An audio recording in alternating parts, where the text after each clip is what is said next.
I'm Shane. I'm Bo. Welcome back to another episode, guys. Got more. You know you wanted more. You've been aching for it. Now, I gotta ask you, because I know you like those even numbers, not the odds. How does a number like 33 work? Does it scratch your itch because it's a double number, or is it still bad because it's odd?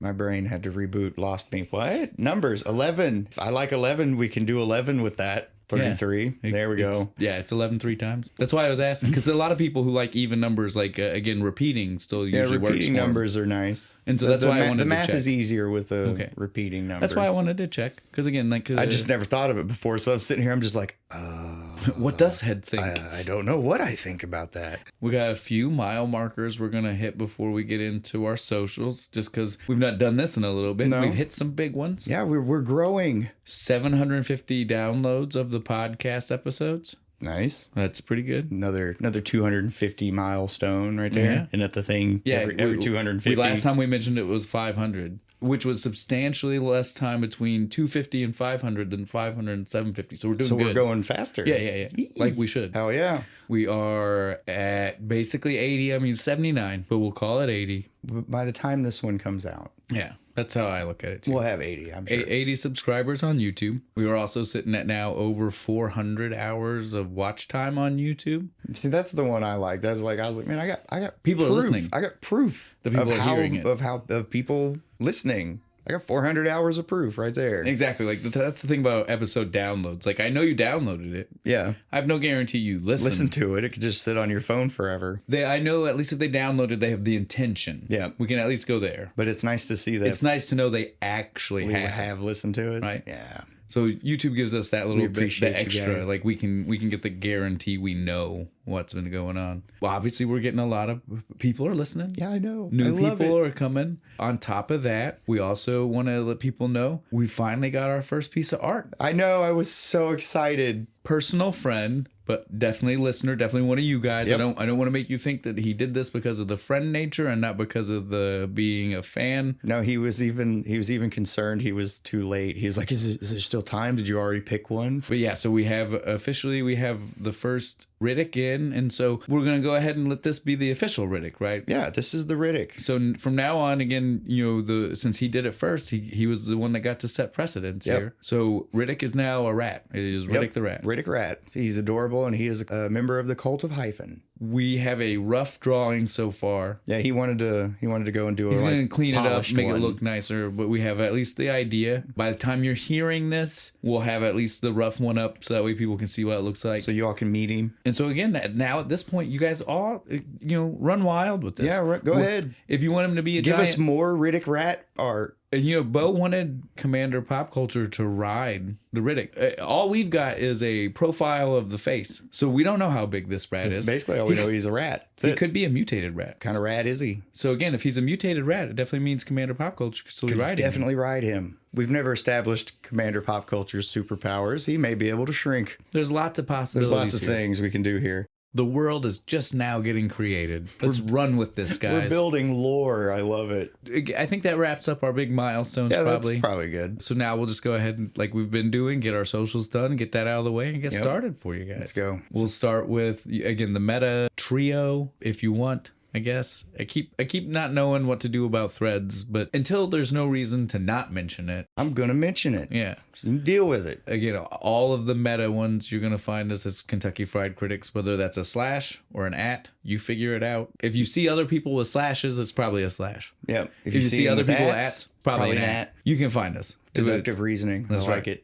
So it's all one single word, Kentucky Fried Critics. There's no spacing, no anything like that. No hyphens. No hyphens. The next one you can find us at, that's YouTube. That's the one. This is my favorite, like, stepchild. Like I've claimed this one. Right. It took us a while to get there. It did. I used to not like it. It used to bother me. Now I'm like, no, this is my shit now. And again, it's the one where the Riddick has come from. Yep. And so that's going to be at YouTube. You can find us at KFC Riddicks. There you go. Come hang out with the rest of the Riddicks. Come hang out with us rats. Yeah, come out, hang out with us rats. Then that takes us into the next. That's our website. That's the one. It's got the hyphens. Yeah, baby. That's going to be shows.acast.com/Kentucky-Fried-Critics. Yeah, that's the one you want to go to. That's the hub for everything. Yeah, that's where you go to find all of it. So if you just want to, if you want one-stop shopping, you're going to go to the website. It's got the social for the podcast. It's got our socials. It's got links to all the different podcast platforms you might want to try to find. Well, most of them. I'm sure there's probably some that you can find us on that aren't on the website. But if it is, they're obscure and no one listens to them. The big ones are definitely on the website for sure. So if you want to get those, are there. And then that just leaves the last one. That's our email, the OG. The suggestion box. Suggestion box. Again, if you're sending us images, it might be the best place. Like I said, probably a good place to send the art. All right, but that's all the socials. We're already done with that. Beer? Yeah. What are we drinking this week, man? We're drinking Taft Brewing Company's Gavel Banger. Gavel Banger. It's obviously some kind of court movie. Question becomes, do people think that we went court drama? Is there anything else? I think there's one. There's only one I know of. And that was our choice. It's Jury Duty, baby. That's right. More Pauly Shore. Had to do some more. We had to. At this point... Yeah, we're just going to do all of them. We're going to do all of them. It's going to be a surprise. That's like a future clue right now. Yeah. Always be on the lookout for a title and its connection to a Pauly Shore movie. Although we don't have that many left, guys. Like 3? Yeah. I'm not going to name them. No. That's because I don't want to give you extra clues. No, there might be 4. Doesn't matter. We're not going to go over them right now. 9 million. Because we don't want to give them clues. They need to write down the list themselves and mark them out. I'm not going to help them. Yeah, so this is definitely Jury Duty. Now, I'm not trying to downplay a court drama. I love court dramas. And I got into them when I was like 12 or 13. So right about the time this movie came out. This is 1995. Around like when A Few Good Men and shit came out. Yeah, too. well, again, So, and again, that's what this is. This is a satire of a courtroom drama, right? Like it is trying to, this is like scary movie or not another teen movie, but for courtroom stuff. It's just not labeled that. Yeah, I'll agree with that. It's not as hard of a satire because it's got a story. Like, it's got a real story. It's not just like a scene by scene mockery. Nothing too zany is going on. But it is essentially that. Like they are definitely poking some fun. There's a lot of it that is definitely supposed to be straight up a mockery of 12 Angry Men. I like that movie. And that's exactly right. I mean, he watches it in the movie. But where this is literally just us seeing them in the jury box and in the jury room and deliberating. And one guy is trying to save that guy. Yeah, it's very much a direct satire of 12 Angry Men. When I was a kid, this used to come on back to back on like Showtime or some movie channel with 12 Angry Men. It was like a block. That's an awesome double feature. I was there for it every time. That's awesome. I always watched both of them. I want to do that now. I'm going to go do that. I'm going to go watch 12 Angry Men and then Jury Duty. It's perfect. It works so well. You get the nice brevity in the same subject matter. It's good. It's like I just had all this serious stuff. Now I'm going to watch the same angle from comedy. Yeah, exactly. It's good.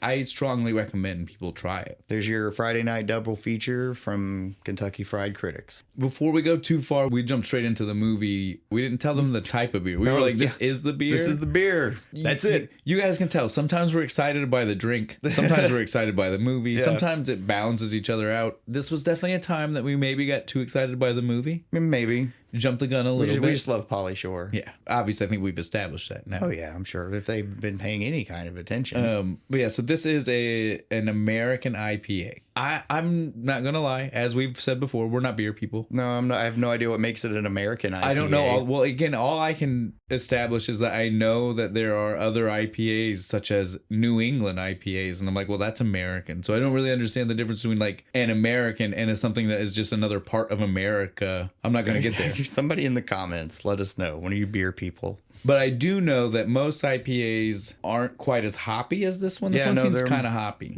Yeah. Like way hoppy. Way hoppy. And then this Hops and grapefruit. And grapefruit. That's what I was going to say. This one's definitely leaning towards grapefruit, where some of the others...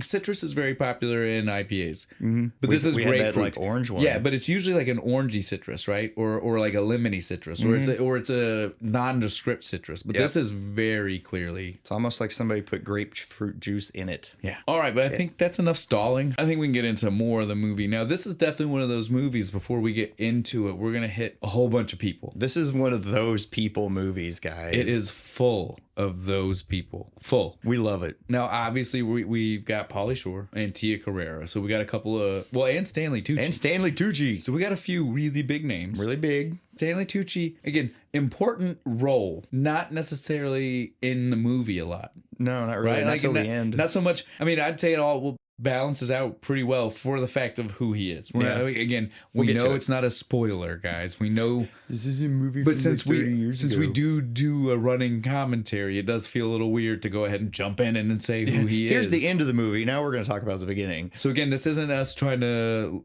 say anything about anybody's intelligence. This is just us trying to stick with the continuity of the hour we're talking to you. Yeah. But beyond those three, which I would say, again, those are probably our biggest name people, we've got our man of 1,000 faces, that guy, Brian Doyle Murray. Murray. Why do I keep wanting to call him Murphy? I don't know. Do that He's every literally single Bill time. Murray's brother. I know. He's not Bill Murphy's brother. Doyle Murphy. Sounds like it should be an Irish name. But yeah, so Brian Doyle Murray, again, here without his brother. Again, we've established that. He did do shit without his brother. And a lot of it. He's been in like 5 of the movies we've done. The reason I stand by the man of 1,000 faces is because, again, like in this movie, he looks like he could be like Joe Pesci in Goodfellas' brother. Yeah, right? Like he that's that. If you've got a mental image of Joe Pesci in Goodfellas, it's his brother who's trying way too hard. That's what he. And, I mean, totally what he is. You know, this movie was filmed like 2 years after Wayne's World, and in Wayne's World, he's the arcade guy, and he looks like an old man. Good makeup.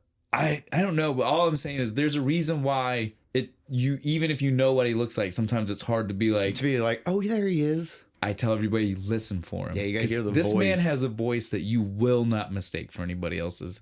You hear him in this movie before you see him, and when you hear him, you know it's him. It's like, oh, you know, there he is. It's our boy. You can't really see him because it's like it's a TV on a TV, and it's an old TV. Old TV's all blurry. At that point, it's literally just that you hear it and you're like, oh, yep, I know there who it he is. I know that I guy. see a rough shape that should be the guy I hear. So yeah, I'm going to assume that's him. You trying to hide from me? I see you.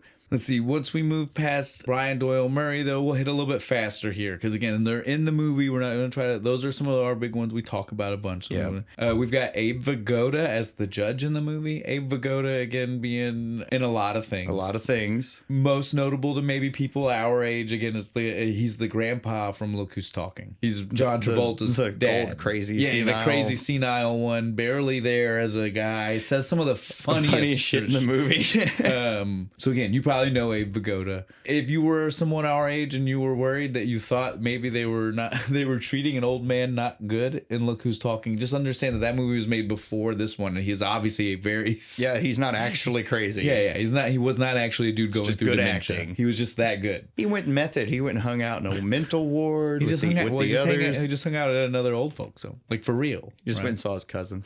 Let's see, who else do we want to mention that's in the movie? His mom. Pauly Shore's character Tommy. Tommy's mom is played by Shelley Winters. This is another voice that you're going to know as soon as you hear it. But you may not be able to recognize her because, again, this is really crazy because she is what you probably thought in your head was an old woman in Pete's Dragon. She's I've got to build a sail right here. I've got to build a sail. It's her. Yeah. Okay. That movie was from 1967 and this movie was from 1995. And so she is actually an old woman in this movie. So she was like 25 when she was the old woman in Pete's Dragon. She was certainly not as old as we all thought she was. That's funny. Power of makeup, right? And it also might be why it skews a lot of people into being like, oh, it can't be the same person. No, she'd be Even if you start to think it, you're like, oh, no. No, she'd be dead. There's no way. So yeah, that one might have messed with it. Messed with me when you told me. I was like, no, there's no way, because I was an old lady, and that movie's really old. The next person we'll mention is Sean Whalen. He plays our suspected. This is a crime movie, a court drama. We're not going to deal in the defendant. Yeah. The defendant. Thank you. There you go. That's even better. There we go. This is Carl Wayne Bishop. Play off of John Wayne Gacy. Yeah, well, off the fact that all killers have three names. Or usually 3 names. But yeah, so Sean Whalen, he's that guy. You've seen him in lots of things. My favorite role, and the one example I'll give for sure, is going to be the people under the stairs. He's Roach. He's the guy. He's the guy under the stairs. He is the person that you see the most behind the stairs. Yeah. He's the one who spoke evil, so they cut his tongue out. Yeah. Right? Because you remember, that's the thing in that movie. Like, can't talk. So you don't speak evil, you don't see evil, you don't hear evil. And if you do one of those things, they take whatever your eyes, it is. yeah. And he's the one who spoke, so they took his tongue. So they took his tongue, and so he's just a dude running through the walls. Yeah, that guy. And he looks almost identical, which is the main reason I want to say he's, that's his character. He has a distinct mouth, like his teeth. Well, it's that, and he's very dirty in this movie, and he was a dirty dude in that movie. Yeah. Like, he plays dirt very well. But the other thing that people our age might know him from is he's the guy from the very first Got Milk commercial, the very first one. So the, like the Aaron Burr. You guys remember who shot Alexander Hamilton? That guy. That's him. Don't be caught in this situation. That's right. Got Milk. So again, he is one of those people. You've seen him. You've seen him. You've seen most of these people. 100%. We're not even naming everybody here, guys. No, there's more. You're gonna watch this and go, no, they didn't even mention that guy. I know that guy. Now we're gonna end on two people, and really they're both in the movie pretty early on. The only reason I saved them for the end is just because they went uncredited in the movie. Really? Both of the two that I'm about to mention. Do they not want to get paid? I don't know why, but they went uncredited. So one is Andrew Dice Clay. Very small part. I can understand that. Just it's like a favor? It's like a cameo. Yeah. I can totally understand why that maybe happened. Yeah. Yo, I just happened to be on set today. What are you doing, Pauly? Right. Yeah, you want to be in my movie for 5 seconds? I need an Uncle Sal. Right. I could see it. Yeah. But then the other one is our guy Rick Ducommun, whatever his name is. Ducommun? The dude. The guy from Encino Man. The teacher. And the Burbs. And the Groundhog's Day. Sorry, because that one we've done. He's another one who's been in like 3 or 4 of the movies we've done. Yeah. So like I said, but he is also uncredited in this movie. Again, very small part. The Dice Man needs just one scene, so you get why he's probably just like, it's really quick. If there are people that you saw and we didn't mention them, we get it. Yeah, there's a lot. The whole movie is the movie is cameo. I mean, we'd be here a lot longer if we were just going to do that. Okay, guys? You know me. Sometimes when I see we could have used another drink, I always make a point to be like, I love that we came up with what we came up with, but there might have been another easier one. Did you happen to catch what it was? It was there looking at you the whole movie. His name is Tommy Collins. Oh, God. Tom Collins. His name is Tom Collins. We could have been drinking Tom Collins's. There's a reporter in the movie. His name is Richard Hertz. I caught that joke. Yeah. Tommy Collins. Don't feel bad, dude. Again, I didn't catch it until the second watch. Damn. The second watch, they say in the beginning, when they announce him to go on stage for the stripper right at the beginning. Yeah, that would have been fun too. I've never had one. You haven't? No. I've drank them with your mom. Oh, nice. We've addressed everything I think we need to outside of how the movie actually starts. Yeah. You guys know me. I'd love to talk to you about some music. This one has the weirdest music though. It's almost like Home Alone, right? It's like you're about to watch a kid's movie. It's like that jovial, quizzical. I don't even know like Danny what words. Elfman almost. Yeah. It's definitely meant to put you in this like some mischievous kid or something. Something fun and quirky is about to happen. You get that for like less than 10 seconds, and then they start to pan the shot down. Like you go from the top of the city where it's like fun cityscape, and then they're like, oh wait, no, we're going to the Here's a helicopter and a broken down van. We're going to the seedy underbelly, right? Literally, and it gets all fucking dark, and the music turns into Monster of the Week type fucking murdering music. It's very, you're like, oh, whoa shit, some shit's about to happen. What's with this bread van? What am I watching? What is this? You gotta be careful, man. Very, very drastically different songs. It's like the enemy encounter music and like Skyrim and shit. It's like, oh fuck, I know something's about to happen now. It happens so quick. That's what I was saying. Like normally I'd be talking to you guys about the song, like, like this really sets us up. I don't know what this is setting up for us, because the first part has nothing to do with what happens 5 seconds later, or almost any of the movie. I'll at least give the murder music fits what happens, because we're about to see the cops bust in. Yeah, flash bangs, all of it. But the two of them together is certainly I don't understand. They didn't want to start the movie all, I guess. So they were like, so they said give them 5 seconds. Let the audience take a deep breath before we plunge them into the evil. 5 seconds isn't even a deep breath, man. Inhale quickly. Yeah. All right, that's all you get. A gasp. But so we see these cops like you said, flashbang in. SWAT full 9. They're just kicking the door of the shitty little shack that I don't see how it was standing. I don't see how anything. I think that flashbang should have took it out. The whole building should have came down after that. We're not giving anything away yet, but we do. This is a shack that they tell us 7 dead bodies were buried underneath it. Bullshit. Like, this thing isn't wide enough, long enough, and it's like concrete jungle. There's probably there's no way. Yeah, he ain't digging down far if he did dig at all. You know, again, I'm not giving away anything by saying that because I'm not saying whether he did or not. No. They were found on the property. Yep, this is where the poor guy is found. He just, wouldn't that suck? Wake up to a bunch of machine guns in your face. And you literally have no idea how you got there.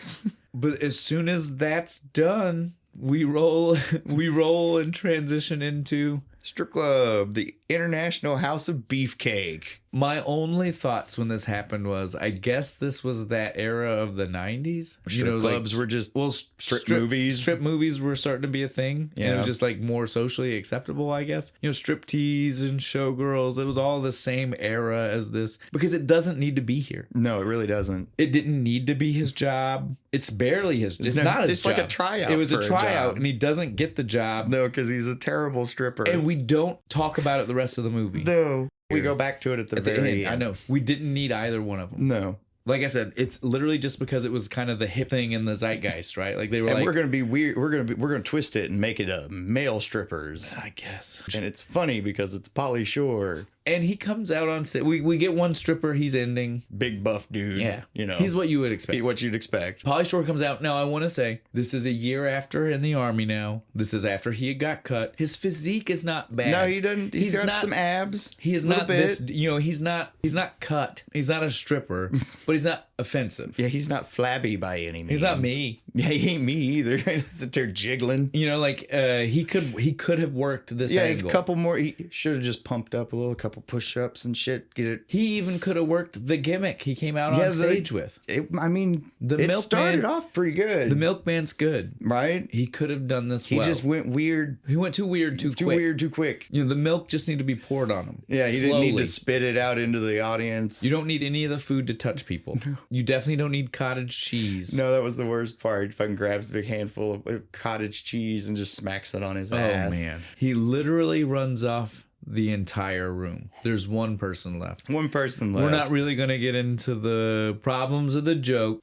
It doesn't play very well. It's a nowadays, joke that doesn't play today. But it's a very nice trans woman, and she's like, "Hey, come home with me," and he's like, "No." And then we get the Dice Man, Andrew Dice Clay. Because he puts up it's like a high school play with like the tryout things, like, oh, I didn't make the cut. Who made the cut? He even asked that big guy that was on stage in the beginning, "Did I make it? You think I made it?" And he's just like, shakes his head, man. He just goes and asks the Dice Man, Andrew Dice Clay. He's like, well, I thought I was good. And he's like, you're just too good. All right. You would detract from the rest of the guys and they would hate you. Sorry. I got personality. Right? You got too much personality. You ain't got the personality for this. Have you thought about giving sperm? Too labor intensive. Poor guy's so lazy he can't even jerk it. Apparently. It's too much work for him. He's looking through the paper before he heads home, right? To try to find jobs that he might be able to get. Cute little dog. His Peanut. So first introduction to Peanut. He sees in the paper lab testing, animal lab testing. Yeah. He reads it out loud, and Peanut lets out a little whimper. Oh, don't worry, buddy. I wouldn't do that to you again. I'm serious. And I'm like, that's what's wrong with that dog. You look at him because it's a long-haired Chihuahua that they've shaved, right? And so again, if you don't know that, it just looks like this really weird short-haired Chihuahua because it's got the long little tuft of hair on the top. But it's just because all of it's supposed to be that long. Yeah. They've just clipped it down. So it's like, I can see this dog may have gone through some shampoo testing that didn't go right, But really, the dog's very intelligent. It is. It's a very smart dog because it watches Jeopardy. Answers its own call. Specialty call. Yeah, he has a special Peanut call. That was the way they could work. Again, because at this point, Pauly Shore is supposed to be old enough. We can't still work the weasel. Right? Like, he needs to be a person at this point. Yeah, he's too old So they were like, but how do we work in a funny noise? We'll make it the dog call. But the thing is, at this point, I feel like Pauly Shore couldn't even do it He couldn't really do it very because well. the weird noise he makes here is nothing like the weasel. It's nothing like any of the other weird. His vocal cords are sounds shot. like a regular person. Like, it sounds like every other adult in the 90s who was trying to do the weasel. Yeah. It's like he forgot. He'd lost the skill. Because he does it here, and at the end, the one at the end is actually worse than the one he does here. Then we cut to the morning, though. He went home. Yeah. He woke up. His mom's making him coffee, puts it in front of him. He has a nice little tray with eggs and everything. I love what happens, though. She gives him the food. Did you hear what he says to her? He says, I don't want that. I'll be awake all day. Oh, I can't drink that. I'll be awake all day. But yeah, so the mom's just like, no.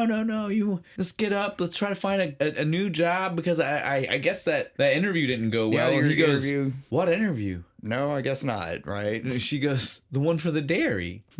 For the dairy. Yeah, nope, Mom, that didn't work out. I love that. It was such a subtle. You don't want to tell your mom you're going to be a stripper. It was such a subtle joke, right? It was. It was so beautiful. The job at the dairy, sweetie. And then she hands him his mail. One of the things being our setup for the movie here. The jury summons. It's jury duty. She's all happy. She's like, oh, here you go. No, Your she problems starts are saying, solved, Mr. District Attorney. She starts saying the craziest stuff. Like to he's him. a lawyer now. Yes, she's like my little lawyer. That was an exact quote from her. She starts saying stuff like jury summons meant something. Yeah, now I suddenly have a law degree. Right? But he's like, Mom, it says in the thing it's only $5 a day. I got stuff to do. I had such a problem with that because if you're as broke and as poor as this guy is, and his family, his mom is too. Yeah, they live in like a hitch-up trailer, tiny like a camper little, trailer. Yeah. At no point, if you have no job, would you scoff at $5 a day? That's $5. That's my cigarettes. That's $5 more a day than you had. It's a gas. But then the mom's like, oh, I got a friend. She said when her son did this, he got sequestered. And so because it was a long trial. And they'll so put he you got up in a this nice sweet hotel hotel and he got to stay there rent-free for the whole time till the case was over. And all this shit. And he's just like, nah. I would never be that lucky. Right? Screw that. And he throws it out the window. Magically hits the trash guy's bucket through the window. It's a good shot. And then we get to meet his dad. Not his dad. Sorry. Stepdad? It's not even stepdad yet. Oh, yeah. It's not yet. It is literally, that's what I was going to say. Sorry.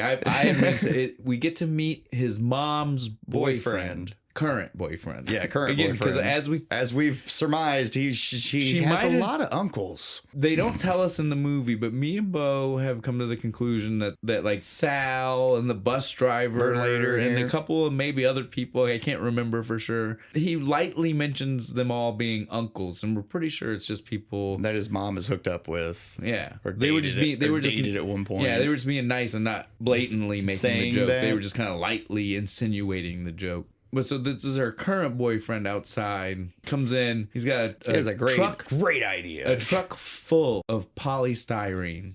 And if you don't know what polystyrene is, yeah, exactly. It's restaurant styrofoam. Yeah. If you think of styrofoam cup and a styrofoam like food container, tray, like you might have seen in our picture. That was a little bit of our hint. That guys. was part of the I try to give you guys some extras when I can. Set dressing. Yeah, so if you think of restaurant styrofoam, that is actually known as polystyrene. And so the man's like, it's genius. People here don't want it for anything. Once it's done, it's trash. He's like, but south of the border, they're crazy for it. They pay you by the pound. Well, no, before he says that, he even says, all you got to do is find it, clean it, ship it. It's that easy. You gotta pay to ship shit. Well, and you gotta clean it. Yeah. Can you imagine? Like, think about polystyrene. You're gonna break it. How are you cleaning it? They're not recycling it down there. They're gonna take it and just put new food in this already used. In it. Yeah. Because that's what they would do. It's already crazy. But yes, then he follows it up with, as you say, he tells him, he goes, it's the greatest stuff ever. It's light as a feather. Best part is they pay you by the pound. Well, it seems like you got it all figured out there, Jed. It was one of those things. He has a look after he says it like, wait a minute. He doesn't get it. He doesn't get it though. He knew that he made fun of him, but he doesn't understand how. But he just like, wait. He got made fun of. Why am I getting made fun of right now? But then Mom interrupts. She's all dressed up. Exactly. And she starts to say something about how they're about to go so they can get married. Yeah, they're going to go to Vegas. And it's going to be such a great trip for him and the honeymoon. The boyfriend looks over at the mom's like, you didn't tell him, did you? You didn't tell and him. right when he says that to the mom, she's like, no. And he turns around already. He goes, we're ready to go. Yep. He's packed, got his dog in his little carry bag. And that's when the mom's like, well, honey, we needed to say something. something to you actually about that. Before they can even, he's already pieced it together. He's like, wait a minute, what? And she's like, you can't come with us. And he's like, but where are you guys staying? Cut to them hitching the trailer to the truck. That's where they're staying. That's where they're staying. They're just going to take it with them. It's gone. Just smart. It's actually smart. Save on hotel fees. Just sucks for him. Yeah, it's not good at all for him. He gets to go stay with the neighbors. I don't remember their name, but they're weird. The Woodalls. The Woodalls. And they're just like, don't worry, we won't bite. The bald big bald woman and a little tiny Armenian man, like hosing her off in the front yard. Right, it's so it was weird. Yeah, I wouldn't stay with the Woodalls either. And so he, as soon as he realizes that's the plan, he immediately goes to the dumpster and finds that jury summons. We don't really. He goes to jury duty. Yeah, he goes and he's like, I'm going to get the longest one I can. He gets on the bus. We see him get off the bus, like we've already mentioned. Says hi to his other uncle. His other uncle. You can't see me, guys. There were air quotes. Air quotes. Sooner or later, we'll get video. And you'll be able to see me do things. And I won't have to tell you that I made air quotes. I'll do it anyway. On camera. On camera. I'll look you guys. Air quotes. I'll look you guys dead in the eye.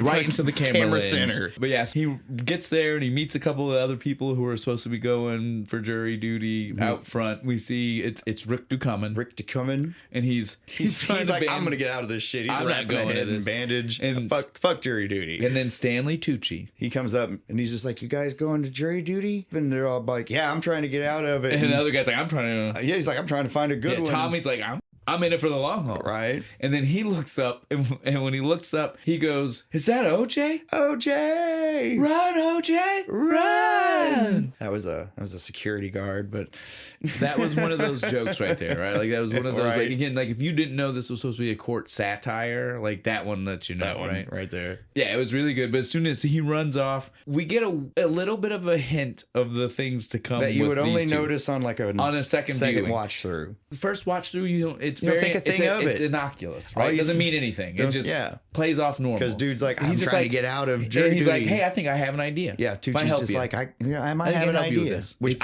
first time I watched it, I thought he just meant I'm gonna help you tie your head. Yeah, right. It is much more sinister. We'll get some ketchup, right? We'll like put a little blood spot on there, make it look real good. It is much more sinister. Well, actually, whatever the plan right here is not sinister. Not yet. It will become. It will later. A master plan of sinisterness at some point. Yeah. But he does help the guy get out. We do not see him again for a long time, and then we start our montage of the trials he gets thrown out of. These go real quick. Yeah, but there's some of them are funny. No, all of them are funny. They are all worth mentioning. That's what I was gonna say. This isn't the Willy Wonka part where I was like, "There's too many. We don't need to talk about all of them." All of them. A, they're really quick, and B, they're all really funny. They go real quick. We will do all of them, but I was just gonna ask you. We'll start with both of our favorites. Which one is your favorite? My favorite's the one where the guy has a literal Stinger missile on the table. Or whatever. Or I thought it was like some kind of anti-fucking tank machine gun or something, but it is a giant gun. It's a giant fucking missile launcher, and he's just like, I don't know, but I feel like a guy has a right to defend his family. I died laughing at that. My favorite one, it's the shortest one and the dumbest one, but it's literally where he does the Charles Manson the finger swastika. The finger swastika. Say hello to Charles Manson for me. He's wiggling his fingers. Yeah, I don't know why that makes me laugh so much, dude, but it does. Like him wiggling the fingers. Little swastika fingers. That's two of them, but then we also hit the first one, which is where he is like, I don't remember what his name. Yeah, it was a random name. Bob. From school. We cheated our way all the way through high school. Do you know him? Yeah, I know him. Remember that one time you did a thing and it smashed you? You wrote it here? You wrote it here and it hurt you down here. You know? Too good. That was the one that's really fleshed out. The rest of them, again, that's the longest one. The rest of them go real quick. The one after that is the doctor for malpractice. And he pretends he's got no arm. You monster! Murderer! And then the last one, so again, like we said, there weren't very many. But the last one is one I have problems with. We just see him and he stands up and he goes, "You're out of order. You're out of order. This whole courtroom is out of order." He even quiets down on the end because he was like, maybe that didn't work. It wouldn't work. He'd get arrested. That's all that happened. He's going to jail. If that would have got him out of that trial, it also would have gotten him out of every other trial. Yeah, they wouldn't have told him to leave the building. It wouldn't have been the kind of thing that they were like, okay, well, you can't be here for this one. They'd have been like, you don't need to be here for any of them. I had issues with that one. I was like, how does that get you out of that case? Just that case. Right? It's like, thanks, I'm going to go next door and try this other one. It's like, no, you're a disruption. Get the hell out of here. And then finally, the last one he gets, Carl Wayne Bishop. We've been set up here. We saw the beginning when Carl got arrested. When we first see him at his mom, Tommy wake up at his mom's house. It's the newspaper. The drive-through killer. So we've seen some background setting up of what's happening here. Yeah. We see him get walked out. Again, he's looking just like Roach from the people under the stairs. It's like they arrested Roach from people under the stairs. He's got a very menacing, still looks like he's dirty, even though they would have bathed him by this point. You would think. It's, again, satire of the court system, right? Yeah. They're making fun of the fact that if they want to misrepresent you, they can. There are ways they can do things like that, even though they shouldn't be able to. Maybe that's me. Maybe I'm a cynic. Maybe I'm reading too much into it. It's Carl Wayne Bishop, multiple counts of murder, fast food employees, or management, really. Yeah, it was managers, I think. Found in his basement. Buried under that little shitty shack. And this is the one he wants. The judge literally says, we're going to be here a long time. You're going to be away from your family. You'll be sequestered. He uses the word. I learned this word because of this movie. I'm not even going to lie. People say you don't learn shit from TV and movies. And then we hear when the lawyer starts going over this, each person specifically, and she gets to him, he's like, drive through who? What? I've never heard television that poisons the mind. Right? I try to stay away from that. The truth is the only thing I'm interested in. Bullshits his way right in. Oh, yeah. No, she was like, I want that dude. I want him. And then as soon as we see that, this is another one of those, again, if you didn't realize it was a scary movie level satire, you get the breaks in the show like this, right? Where as soon as the whole jury gets picked, the dude runs out of the courtroom yelling, the jury's been picked, the jury's been picked. And then someone else runs out of another door. And they're serving tuna salad. They're serving tuna salad. No, I will get you the exact one because this plays in my head still when people say tuna salad to me. He comes out and he goes, they're having tuna salad for lunch. Tuna salad for lunch. Gets even better because it cuts outside all the reporters and shit. You hear and the Japanese and the Spanish several fucking ones. They all say in tuna the background. salad. There are lots of conversations going on about the tuna salad. It's more important than the jury. Did you try the tuna pick. Salad? That lives rent free in my head. I do like a tuna salad with some dill pickles in it. Tuna salad for lunch. Sorry, we gotta stop. I can do that all day. I mean it. It's one of those things. But so now we see them all getting on the bus. I love this bus scene from the very beginning. Like Pauly Shore gets on and he turns around like he's gonna make a speech to the reporters. Nixon or something. Right? And he sticks his hand out the door. He just shuts the door. Don't worry, you guys are in good hands. He doesn't even say hands because it shuts on it. So he literally says hand. And that Pauly Shore way. So it's just like and they start driving away. He rips his hand inside. Why is it a used tour bus? I don't know, but his looks at the driver. I know, he looks down, he sees the thing, and he's like, oh, PA system, time to play. Right? Like you would, though. Oh, yeah. Hi, everybody. I'm your tour guide this evening. Who's from out of town? Jorge. Jorge. I am. I just moved to your country 1 month ago. I am so happy to be here. Sit down. Okay. The bus driver's not having none of it. To the point where he finally just slams on the brakes, hits the window, smashes him in the windshield. That's some classic Pauly Shore. Yeah, Pauly Shore doesn't do a lot of the physical comedy, but he's always got one or two. Yeah, he's always got to have that one or two good one, and it's usually a good. I mean, that was a good one. It looks like a pretty good hard hit on that plexiglass. Oh fuck yeah, dude! To get that shot, I bet you 5 or 6 times. I bet you he slapped himself into the plexiglass pretty good. Yeah, and he's got a concussion by the end of the day. Good job, Pauly. Okay. They get to the hotel. Super nice. It looks so gorgeous outside. Nice. And another of those guys. Oh yeah, the concierge dude. I don't know. Yeah, Russell. Don't know the actor's name, but yeah, he is one of those guys. Him in all kinds of He's definitely in a lot of things. I apologize, guys. You know me. I'm usually the one that gets on Bo about trying to stay in movie world. Although I gotta say, I did slip into Nick Cage's a lot last week. It's hard. Rick and Nick. It was hard. This week, I'm not going to do so well because, again, we have a main cast of 12 people. people, some of their names only get mentioned Like once or twice. So I'm not going to pretend. I'm not going to try. I'm just going to tell you when I either a descriptor of who they are or the actor's name. If I remember the characters, Jorge, I'll tell you. Jorge. But for the most part, this is going to be a little all over the place. So just be ready. Yeah, just try and keep track. Take your own notes if But you want. like Brian Doyle Murray will be Brian Doyle Murray. Because I don't think they... Or a car salesman, right? Hot tubs. Hot tub salesman. A hot tub salesman who acts like a car salesman that we never get his name, but is Brian Doyle Murray. That's hard. Murray.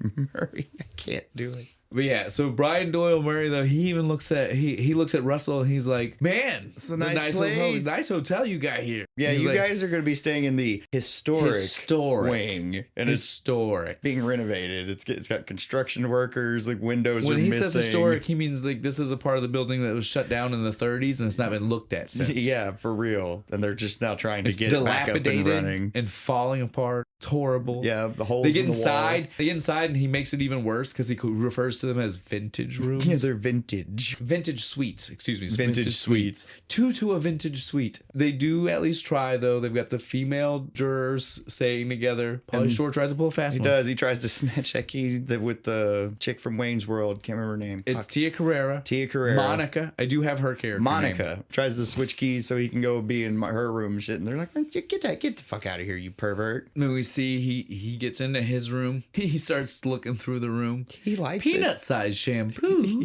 He likes the room. He's like, this is great. No, he looks at Peanut and he's like, we're living fat. Check this shit out. There's toilet paper even. Who does this? I don't know. He balls it up and throws a toilet paper wad like you would if you were, again, in high school. I want to say people don't do this. I work at a hotel. People do shit like this. I never did this in high school. I didn't even do it in school. I couldn't imagine doing it in a room you're staying in. Right? You're staying there. People do it. I don't understand. It's like you're in a hotel room. It's like, I don't have to clean it up. I'm just going to trash it. But so he wads it up, wets it, throws it at the ceiling. And 2-ply. 2-ply. Because 1-ply wouldn't have stuck. I don't know why he said it. I'm just telling you he said it, man.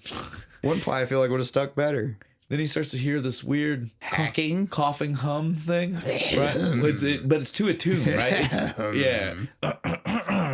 Whatever. He's like, I know that sound. He looks up and he goes, no. Principal Beasley? Man, he turns could you around. imagine your luck? Being in a fucking hotel room with your old high school principal. Not even just your high school principal. This is when he'd been expelled twice. Didn't I expel you? Right when they're talking, the toilet paper falls. He's like, It wasn't me. I see you're still hanging out in the boys' bathroom. And I was like, no, that was the weirdest comment I've ever heard. He's hanging out in the bathroom. But it's not like, it's not the boys' room. It's just the bathroom. What are we even talking about? We're both boys here, but... What are we even talking about right now? If a girl was here, she could go in there. It's okay. But so we just know it's not going to be a fun time. No. It's going to be a shitty time. Though the principal seems like he's going to enjoy it because he's just like... She's just like, oh, you're just going to have a good time, you and me.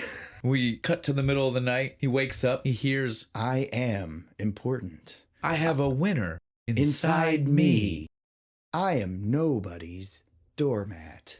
Self-help tapes. Man. And it's his voice. So did he record his own self-help tapes? It may be, because that would make it more convincing for yourself. Like tell yourself. If you're trying to, do that type of thing, like it might have been part of like a whole class, and one of the things they had to do was make a tape of this. I don't know. I want like Patrick Stewart to tell me I'm awesome. I mean, I agree, but I'm just saying that I'm saying there is a possibility. You asked, I'm answering. It is definitely self-help tapes, which was the king of the 90s. He did not get much sleep because of this. No. Stupid self-help tape. Did not help him at all the next morning. Does it seem to be working for Beasley? It seemed to do something. Yeah. To Tommy. Again, Beasley, I don't think it's doing anything. Like he's just tuning it out. Tommy it had an effect on. This man starts having some weird dreams. In the middle of court, too, because he goes to court the next day and he's like falling asleep. Well, before he falls asleep, we start to hear the beginning of the trial. And that's where we get reiterated to us 7 people the lawyer lady's going on about it. With a stun gun as the main weapon. So I did write that down. And as she's telling this, he starts to drift into sleepiness. And he sees her now holding like a tray of drinks. She's out on the beach. Still having this conversation. Transitions into Principal Beasley. Surfing. Looking like he's like... Still talking about the case. Like I said, these dreams are wild, Right? man. And now the dream slowly With Brian Doyle Murray fucking hang gliding with the chicks Yes, from the hot tub commercial, Yes, dude. still discussing the case. it just gets wilder and wilder until it ends with Tia Carrera pumping Hawaiian Tropics lotion out of a keg. A keg into her hand, just big globs of it, in case you missed the metaphor. So after he wakes up from, I guess the first recess break moment they get, Falls right? out of his chair and wakes up. I was skipping past the falling out of the chair. I was just meaning like once we get past it. we see him literally pour. He doesn't Just pour grabs it. it. That's He right. He just just puts it grabs on the a coffee. tray. Yeah, he puts Whole the whole pot. coffee pot. He grabs a whole thing of milk, cream. so that way he can just put it straight into the pot and start drinking. Gigantic cup of coffee is all he's after. Well, because he needs it at this point. He didn't get any sleep. Those damn No self-help tape. He tries to sit down and start talking to Monica about the case. Yeah, he's like, I'm sure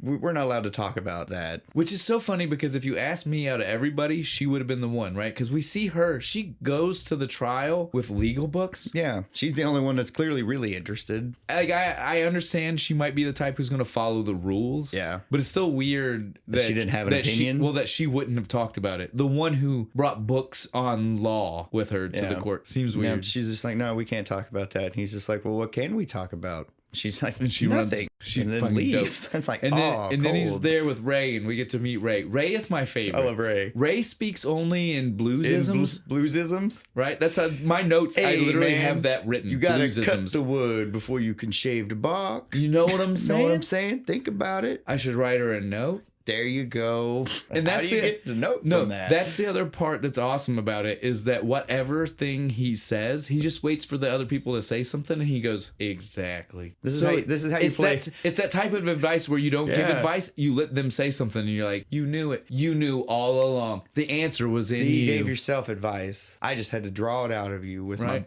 my old blues banjo player isms. I love Ray to death. He's my He's favorite great. juror. This is how the movie kind of goes in the beginning. What's funny is when Bo came to me, he told me, what did you say the synopsis was you saw for the Oh, it movie? was like Slacker tries to draw out jury duty as long as possible. What's funny is if you haven't watched it recently, you would probably just instantly be like, yep, that's basically the whole 100% movie. Yep. But then when you watch the movie, that's only 10 minutes. Yeah, that's only the first little bit there. Well, no, not even the first bit. The first bit has nothing to do with him trying to stay in. It's No. the end. It's the middle. There's 10 minutes in the middle where he is purposely trying to stay in court as long as possible. In the beginning, he tries to find the case that will keep him there. Keep him there. But he doesn't do anything, right? Like, again, Yeah. your synopsis says he tries to stay in court as long as possible. He has no influence over And how then long it- this case is going to take right now. Well, and then it turns into him actually fucking trying. No, Right? very quickly. Yeah, very, very very quickly. quickly. Like I said, the synopsis sounds right if you've not seen it in forever. You're just like, yeah, that's right. Yep, I was Then that you way. watch it and you're like, No, that's not at all really It's only what like happens. this bit. That's like Right here. that's the smallest part, and I guess maybe the easiest way to do a synopsis. Yeah, I guess. But not really. That's the only bit people remember, I guess. That maybe that's why people don't have fond memories of the movie. I guess it's a lot better movie than the internet gives it credit for. We can get back on the topic here. I just had to point that out real quick because it is one of those things people get very wrong. Because again, right now, it's just a normal court trial. He has no influence over. You know what I'm saying? Like he can't prolong this. Right. He's just there for the ride. Right He can't now. just be like, no, I don't think that's right. We need to keep going. He is literally just a person. I don't agree with the judge. Although we do get a couple of moments. We've already had one where he walked up to the judge's podium. the judge's podium because there happens right here because one lawyer's going on about like the defense animals and shit. That's what I was gonna say. We're about to get this moment. This is the first time where he actually is trying to be a good juror right Yeah, now. he wants when to he hear does it. this, he is not trying to deter the case in any way. No, he just wants to hear what they're saying. Yeah. We cut back to in the courtroom and he's awake now. Yeah, he's had his coffee. He's good. He's alert. And it's the defense's turn to talk. Man, I don't know what this dude was. I don't know what his problem was. This was not a defense that he should have angled for working. He goes, How do we know? how do we know it was a man? How do we know a human committed this murder? I think we're making some broad assumptions I've seen some pretty here. smart animals. And he starts going over Let's lists. not forget the gibbon He literally has thumbs. He starts reading this. The first part was from his head. My client isn't that bad. He's only done, and then starts reading through the shit that he's done. Like, okay. Like armed robbery, impersonating Well, an maybe. officer. And Maybe he's worse than I thought.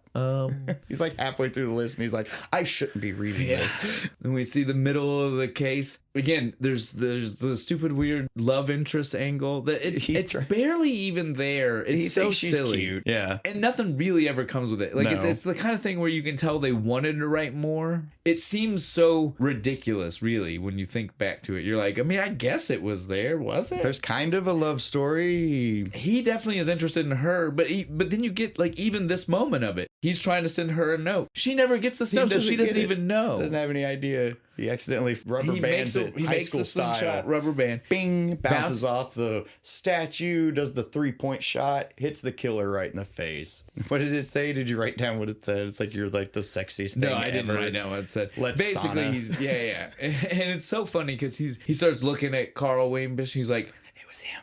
It's the guy beside me. It's not me. And he's like, I'll kill you. And he's like, oh, but you're all in prison. Yeah, he's like miming. Stuff, He's like, but I'm free as a bird. What are you gonna do? What are you gonna And he even do? like fake jumps at him. Kill you. Yeah, all great, all funny. Definitely paints the picture to why people believe Carl is the killer. Yeah, because he's got nothing some issues. he's done. And again, what we hear in the courtroom here in just a moment after this. The witnesses. Is the same way, the witnesses. But again, before we get there, he walks up to the podium is shortly after the note, right? We were already talking shortly about after the note. The note happens, and then they're still talking. The lawyers, the defense and the prosecutor are arguing, and so the judge is like, bring that up here, like they do. And when he does it, Pauly Shore goes up there too. Tommy. And Tommy's just like, I want to know what you guys are saying. I don't think it's really fair. He literally pops up, pops in between them, like, hey, like he was like 100%, 100% crawling on the floor style. Pops up. Pop goes the weasel. And the judge is like, you can't do this. What the hell are you doing? Go. He's like, but that's not fair. How come? I'm supposed to be here to pass judgment. How can I do that if I can't hear what you guys are talking about? I don't think it's fair that you guys get to hear stuff and we don't. That's all I'm saying. He's got a point. He does. That's really a good point. For as much as this movie makes fun of things, that is a good point. How come they get to have a little private powwow and conspire and we don't get to hear it? And again, this is where we cut to anything that is not in the courtroom or specifically Pauly Shore, right? Is the parts of the movie where I keep wanting to go back to. This is essentially scary movie style satire, right? Yeah. You know what happened? Did you write down what happens after they leave the courtroom this time? The ESPN. The Justice TV ESPN shit. style. I was like, dude, I would fucking watch that. But that would be way more interesting. But it's even beyond that. Like, that was already satire on satire. But then his head blows up and nobody talks about it. Nobody mentions it. It's just that he explodes and then back to the hotel. And again, at no point in the movie is it talked about. It's never mentioned again. This is why I keep saying, like, this is 100% like a scary movie style satire, right? Like, because that barely exists. You're right. There's no reason for that. It's just there. It is not part of the shared world the rest of this is in. I loved it, though. It was good. Great. It's good. Again, I love everything about it. But it's to let you know that this was 100% supposed to be a court drama satire. They were hard wanting to make fun of certain things. I just put ESPN for court TV. That's what it is. No, my notes say that he's a sportscaster for TV. And then he explodes. And then he got too excited. My notes literally even say, what was the point of the head blowing up? Did I miss something? Because it was random. Yeah, it was. And again, not talked about. And when you're sitting there, and you're kind of half paying attention, taking your notes, and you big hear loud explosion, and you look up from and you're nowhere. like, where does that go? Wait, where'd the dummy come from? Yeah, so we leave the head blowing up moment to see him back in the hotel. Another night. Midnight. Still the same thing. All he hears is self-help tapes. I am worth. He tries to get his attention, right? Banging on the door. He runs and jumps into it, throws himself at it. He starts yelling about other kids doing shit. Hey, Tommy's in the bathroom smoking. Just random stuff. Mikey's playing with his pecker in the back of class. Right? Like, it was so funny. None of it works. He doesn't even budge. He tries to go out the front door of the room. There's the rent-a-cop. He pulls out gun. He pulls the gun and cocks it like, and so he turns back around. Damn it. He makes the ballsiest play I have ever seen. For real, I wouldn't have even tried this. He goes out the window and then shimmies on the thin little ledge. Thin, dude. Thin little thing. And this building is crumbling apart. He almost falls. Yeah. And again, we don't see him go back in a window. Did he go in a window or did he go down a drain pipe or a fire escape? He went down something because he ends up in the lobby. Well, I know he goes down, but I'm just saying, did he end up back in the building and go down? He went down the scaffolding for the construction guys. It on could the be outside well. of It the could be building. that. Fire escapes would be out there Yeah, too. that's That's what I'm true. saying. Like my main point is just that we don't know. No, they don't show show that. us how he got down. But It he's did got- kind of look like he was hitting the lobby from outside, though. Yeah. I'll say that. So it was probably scaffolding or a fire escape, and not like back in another Back in window. another window. Yeah. But he goes up to the front counter. Ding ding ding ding. I need some help. I need a different room. I need a different room. Fuck this. I can't sleep. The dude even looks him up. And it's Yeah, like, he's you like- don't remember him? He was a yeah, loud, he- obnoxious dude. You definitely remember that he's one of the fucking court people. Come on now. Yeah. But he types it up in the computer. He goes, oh. Those are special. I can't. I can't. can't You were move here you. for the court stuff. I can't. Yeah. I can't do that. Not a thing I can do. Do you see the luggage under these I eyes? got Louis Vuittons. Do you not see this? I can't take another night of this. Gucci, baby. See this? There's nothing we can do about it. And so he's like, all right. And turns Fine, around. starts to leave. Other dude comes up with a bunch of cancellations. He's like, nobody because wants of to all the stay here. Yeah, construction. nobody wants to stay here. And the guy's like, we got to do something. My ass is on the line. And I wanted to be like, why would the assistant guy care? Yeah, why like, would you're he like, give a my shit? ass is on the You didn't look at him and say, your ass is on the line. You Yeah. said, my ass is on the line here. Like, that guy's just going to be like, I've had other bosses. I'm sure I'll have another Yeah, one. I'm sure they'll You just know? replace you and I'll still show up Monday and Okay. do my job. But all right. Cool. I'm glad you think that much of me. Tommy hears him. Hey, buddy, I think we can make a deal here. I love watching the moment the next day because again we don't hear them finish out the Discuss deal. nothing? We don't know the terms yet. None of it. We just see him get off the bus. He's darting his head around. He is dripping merch Well, for I this love that hotel, and he's trying to avoid the blur. Now I don't understand why he did that because if you notice the moment where the blur was on his face, It wouldn't have you covered could the still hat. see the hat. Yeah, you could have seen the hat. And so if all he's trying to do is make sure they can see the merch, why was he trying to jump his Jump head? around and shit. I make more of a spectacle of himself, I guess. Maybe. Look But at me, again, I'm I a was just like, jackass. Go to the hotel. he's handing out brochures. Yeah, he's saying, he even yells at his mom on camera. He's like, hey, mom, dad, check out the holiday suites or whatever. Yeah, it was supposed to be like a Holiday Inn, but fancy. But fancy. Holiday suites. Holiday suites. Every day is a holiday. Then we get what is my favorite moment in the courtroom. We have some kind of specialist. We The don't even serial know. killer expert. Yeah, right. And he's talking. And so, what would you say is one of the things that most serial killers seem to have in common? Well, I would say that there's definitely some level of penis envy in all serial killers. That I could definitely find some kind of correlation between. He's just like raising his hand. I didn't hear that last bit. Like, what do they all have in common? Well, it's a certain amount of penis envy. What kind? Penis. What?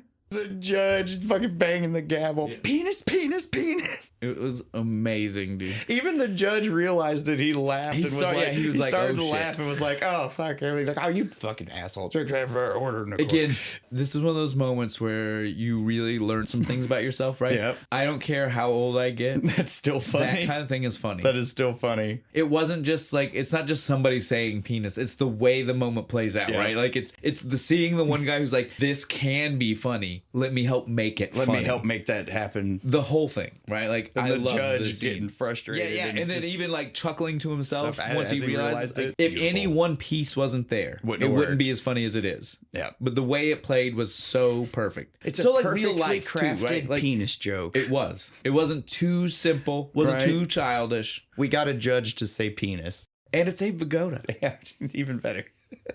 Yelled it at us. Then we get the silly hat witnesses. No, I love this. So we see all now's when we see each person, right? Like Yep. these are somebody from each restaurant. Where they're- They heard Carl Wayne Bishop say something. Yeah. Something threatening or menacing to them or someone else. And we're just hearing them say what each one is. Did you have a favorite? I have a favorite. Your ass is tabbouleh. God damn it, that's my favorite too. From the falafel Yes, place. your He's like, ass is Your tabbouleh." ass is tabbouleh. I'm going to Man, say it's even that. the guy I'm that's- going to say that next It's even time. the guy that said it too. And everybody in the courtroom is kind of like, and he's still sitting there like, Close second, the little Asian girl. He's like, he stabbed a weenie and said, I will kill you. what's funny is all of the rest of them were like pseudo clever jokes, right? The pirate one even Yeah, said the- he said matey, Yeah. and whatever he said to him, they were pseudo clever jokes. And then you get to that one, which was the last one we hear mentioned, and it was they were like, let's cut all subtlety to it. And it was like, wow, there was no subtleness. There is no tabbouleh, No tabbouleh, no clever joke Right, there. like- It's just, I stabbed a weenie from Weenie Hut. It was so great. Right, and so now we leave the courtroom. He gets to see the sweet digs. Oh yeah, gets he to sneaks stay into in. his like penthouse. I like how he puts the do not disturb thing on his his door. old room so nobody will go Well, in there. it's just to make sure the principal. Just make sure Principal Principal I Beasley don't doesn't think go. he'd in. have bothered him anyway, but I But like just the in extra case, precaution. just in case, you gotta make Gotta sure. be careful. The He is Spider-Man at this point, dude. He's just climbing up and down this building. He doesn't care. The El Presidente suite. El Presidente. Fucking Russell's in there. He's already popped the champagne. He's like, This welcome. place is too nice. It's the whole top floor of this building. He's jumping on the couch while talking to Russell. No one's supposed to know, right? Yeah, all my calls are gonna get forwarded here. All right. Fuck yeah, dude. This is nice. Lets Peanut out of his bag finally. So good. This is where we find out Peanut likes to watch Jeopardy because he immediately jumps on the TV. Well, he flips channels too himself, and then stops on Jeopardy. He tells Russell, he's like, he loves Jeopardy. He loves Jeopardy. It's his favorite. It's his favorite. And Too tries to good. get him to do other tricks. He's like, roll over, jump through the hoop. All right, he always gets this one. Watch this. Sit. Who's a good boy? Again, as we've already said, this movie likes a montage. Yep. We get another montage, right? It's a double montage, which is what's extra cool, right? Yeah, like it's a montage of how good he has it and how bad shitty everybody else has does it. And so we see like him taking a bath in the big hot tub style with tub the bubbles and with a there's duck. There's Why an is actual there a duck? Why wouldn't there be a duck? I don't know, but why is there a duck? That's a well-negotiated merch deal he got there, wasn't it? We see Russell has put chocolates and a milk bone And a milk bone for Peanut. And then we see the old lady. she first serves and it's cockroaches. Cockroaches. I don't care if I'm there for jury duty. I am like, no, you're getting me a different fucking hotel. Look, I can deal with a bunch. I get it. You're not Holes going to in the get a good room. wall, I said, whatever. That's the moment they would That's have the hated me. line. They would have hated me. Yep. I'd have caused a fucking scene. Because they were like gigantic, like Madagascar. the hissing, fucking, it was they were one of those hissing huge. cockroaches. That's the moment. Yep. I'd have We're getting a new hotel. I'm done. All of us.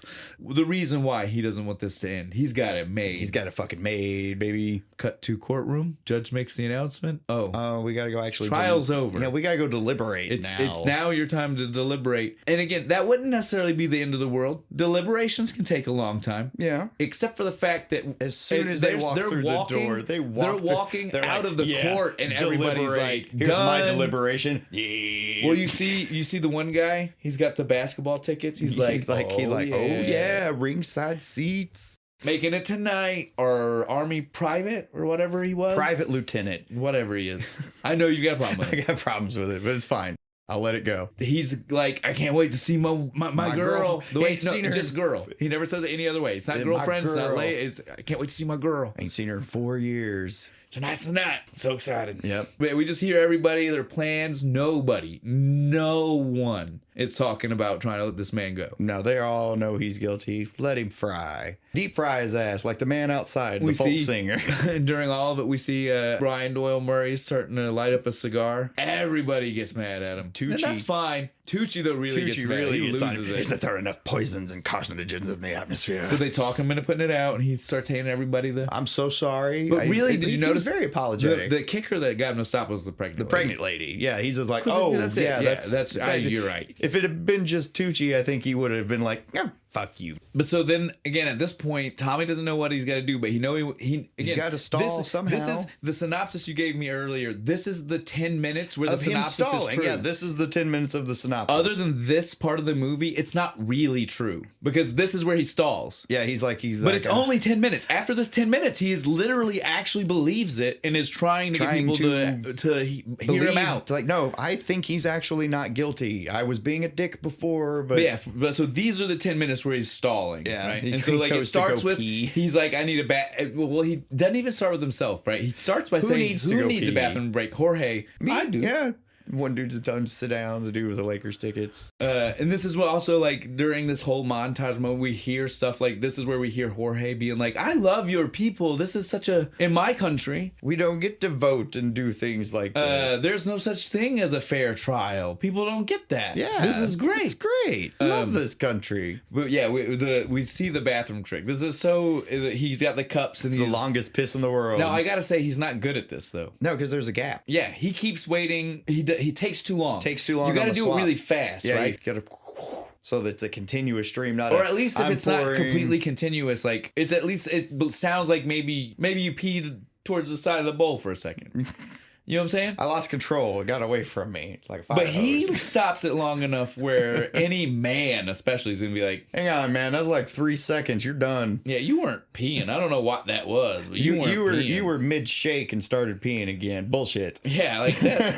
You're lying to me right now. You've got it on your leg now. If that really happened. While he was in there, They all had a little realization, didn't they, out there? they were like, "Wait a minute. So who's gonna be jury foreman? Because that's they got to the tell him. guy. He's got to look the dude in the eye and tell him we found you guilty. Yeah. We're sentencing you to death. Yeah, You're none gonna of die those- now, and I'm the one that's telling Yeah, you." none of these people want that job. And so they're all like, "Well, then who?" And they all stare at the bathroom. I have the perfect guy. He's been pissing me off all day. fucking day. And by that, they mean 5 minutes ago since he wanted to go to the bathroom. Jeez, these people are They have fucking... no patience, these people. Right? Again, I get it. The trial took longer than anybody thought. Yeah. But still. But then he comes out of the bathroom and they're just like, guess what? You're jury foreman. And he's all about it, though. They're like, oh, yeah. They hell thought that yeah. he would have an issue. Maybe he would argue with him. He just immediately is like, I'm jury foreman. he Does goes, his pose. he goes, "I'd like to thank Principal Beasley for giving me the educational fortitude to be able to handle a situation like this." And you see him there going, no, No. don't tell them that. Don't tell them that. Don't tell them Shut that. the fuck up. And I'd like to also thank, and he's pointing out different people in the room saying crazy shit. He's got to do his acceptance speech. And so then everybody's like, "Okay, well, you're jury foreman. Time to take, it's time. Time to vote. Let's do this." And he's like, well, I mean, shouldn't we like eat? Should we eat first? We shouldn't And do this on an everybody- empty stomach. At first, every single Everybody. one of them is like, "That's No, stupid. We're fuck not you." eating." And he goes, look, listen to me. Just hear me out. That's This all was I'm some- trying to say. this was some good bullshit. Dude. This was some He good goes, bullshit. "Look, if we pass judgment right now, it's almost 5:00 between the news, this. By the time we actually get to go home and we can finally eat again, you're talking days." Right? It'll be days. And this pregnant lady here, I don't think she can go that And long as soon without as he eating said it. she does. She is instantly like, I think he might be right. Because I- as soon as I need food. Second he said food, she was like, ooh, food. And so I love this joke though. Again, it has a racist element to it, and that part wasn't good. Yeah. Goes to open the door, right, to talk to, and the rent-a-cop goes, Yeah. "The bailiff."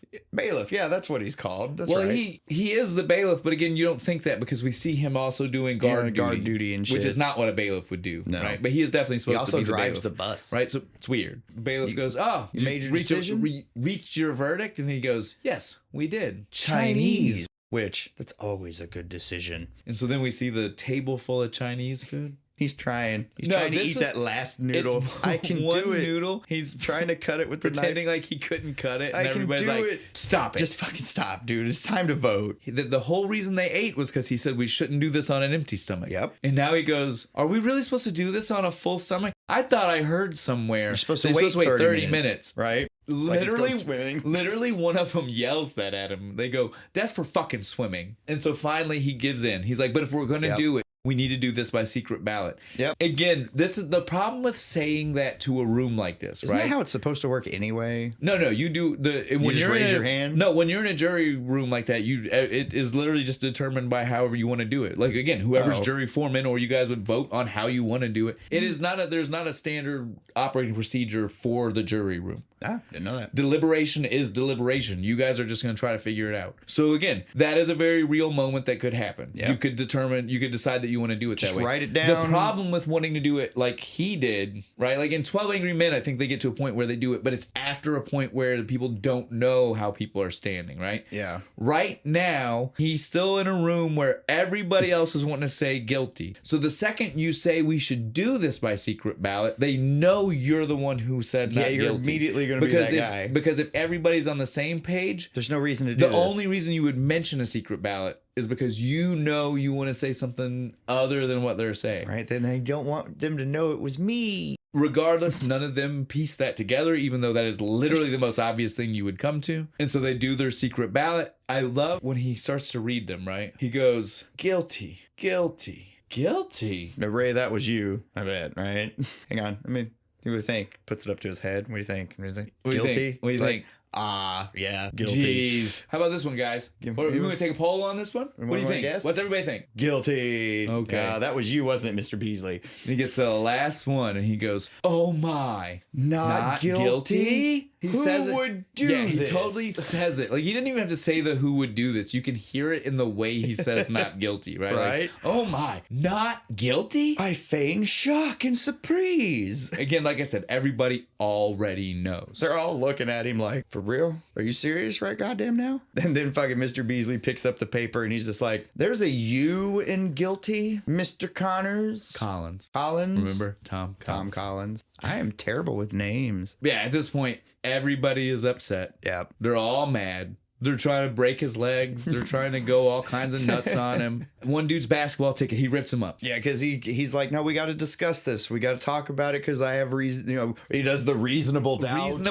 thing on the chalkboard. He writes it out. Let's analyze this. First part. Raisin. It's French. Meaning raisin. Dried grape. That's what he says. It's French for dried grape. French for dried grape. He has a fun moment where he's trying to spell out the reasonable doubt. Bullshit. Well, and even while this is all going, again, like everybody's gone batshit on him, and we see the flip from Jorge again. Before he was like, "Your place is so great. Right? We don't have a fair trial where I'm from," and now he's fucking now 5 minutes later. He's got him in an ankle lock. And he's like, you people bullshit too much. In my country, we'd have just shot him on first day. Into that. End of it. Done. And then he like snaps his ankle. Yeah, it's so great. He does, though. He has a lot of this, like, trying to convince them that they should be having at least, again, he's not at this point trying to convince them that he's not guilty, right? At this point, he's at least just trying to get it to where they can stay there and talk about it. So remember, if he could convince everybody not guilty on day one, he still hasn't succeeded to what he wants to do. Yeah, which is to stay there longer. He definitely wants there to be a little bit of a he wants there to be a conversation, because that means they're there longer. Unfortunately for him, it just doesn't work that way. Because literally nobody, even the one person that might be on his side, would be Monica, and she is not. She's not on his side right now. Yeah. Again, I'm not saying that she's against him. Later, she's against him, but she's not on his side either, right? She's not also voting not guilty. No, she's voting guilty too right now. And so that's what I'm saying. Okay. So even she is not on his side. Yeah. She's not against him like everybody else. She's the only one who's willing to listen, let him talk, and she's willing to listen. But again, that's not the same as saying she's on his side. That's what I was getting at. He literally has no one on his side. Is saying not guilty. He's the only motherfucker. She's just the only one that's willing to be like, we should do our civic duty. He has a right to that opinion, right? And shit like that. Well, again, she just believes she had the books. She believes in the law, the law books. But yeah, she believes in the law, and so, which again, the law is civic. You know, your civic duty is to listen. Yeah. So if someone has doubts, you gotta listen to them. Your duty is to listen to the doubts. Let them have their argument, and if you can, now he spends too many days just bullshitting.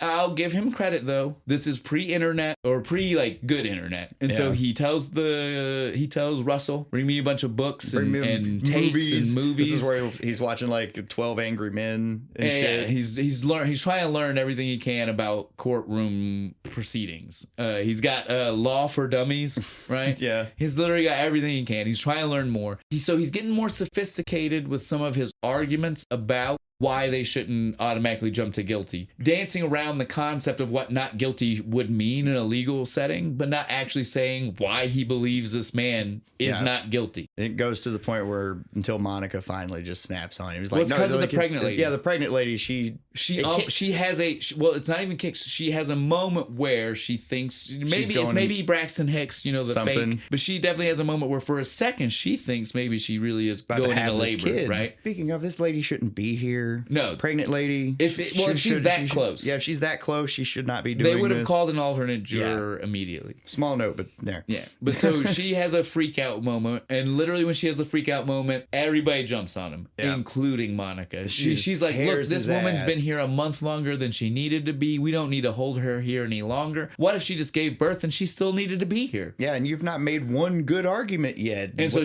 Monica literally says, "I'm giving you until tomorrow to come up with something usable, something that makes sense, a reason that we should maybe at least buy into your bullshit. After she goes off on him, he's back in his hotel room and he's kind of sad. She calls him and she's like, look, I'm sorry I got pissed off and stuff, but like, you're not making any sense with this stuff and stuff. And this is when he starts throwing so you just want to be his executioner, the 12 Angry Men speech. And he's watching his movies. He's watching 12 Angry Men. So he can still try to get more knowledge for everything he needs to do. Just by chance, it's the part of the movie where the speech lines up with what they're talking about. Why don't you push the switch? Well, I can't believe it. I didn't know you wanted to be the executioner. If you wanted to be the executioner, you should have told me. It seems to me like blah, blah. You guys get the point. The point here is that you shouldn't be so willingly ready to jump on the killing of someone. Yeah. And again, she wasn't. She wasn't by any means. No, he's just using this to cover his ass. Yeah. But it works real good. But again, in the middle of the comedy of errors here is that in the middle of it, Peanut said, fuck this back to Jeopardy. And he's yelling. Platypus.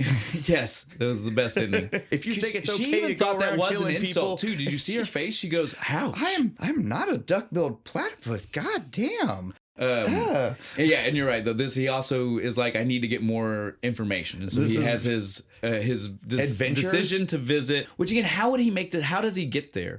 I don't know. He's sequestered. It's one thing that for us to climb see him down into the lobby somehow. But it's another thing for him to have taken a cab to the prison, gotten into the prison to see a guy who's actively on trial because he said he was his girlfriend and he's dressed in drag. Well, and he brought the condom, and he did.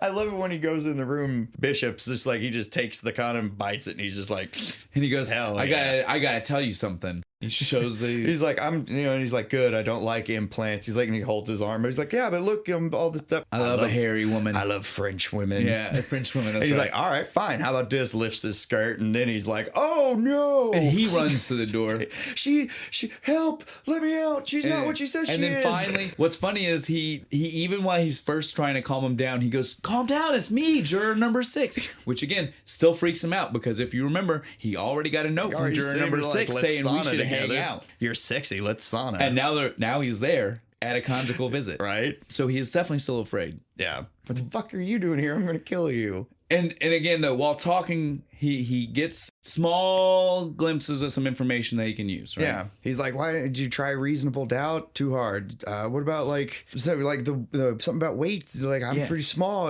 stuff. He's like, you got to do something, man. Like you got to help me out. But here. the key thing that he notices hickey. it right he's there. He's like, nice hickey. But nothing else was said. Yeah, that's pretty much the end of what we get from that. Yeah, because the killer guy's like, I don't even know what, that's not hickey. I don't know what that is on my neck there. Unfortunately, in this scene, you get to see more Pauly Shore's ass. So if you want to like put your hand above the screen, I highly suggest it. But the main takeaway from the moment though is that Pauly finally hears from Bishop himself. That Bishop didn't do it. You know what I mean? Like, so far in the trial, they have not heard Bishop say that. Shit. The defense attorney has said, my client didn't do it. He's just sat there But quietly. Bishop has not actively said words of, I'm innocent. It wasn't me. All we've seen him do is kind of reinforce this thought that it was him, right? Yeah. So this is key for Pauly Shore because, again, like we said, only 10 minutes is him trying to buy extra time. The rest of it is he really believes he's innocent. Everybody gets mad at him and shit. He kind of is like, well, maybe I should take this seriously. And when he does start taking it seriously, he really does believe in Bishop's innocence. I don't think this guy actually fucking did it. And so, like I said, this is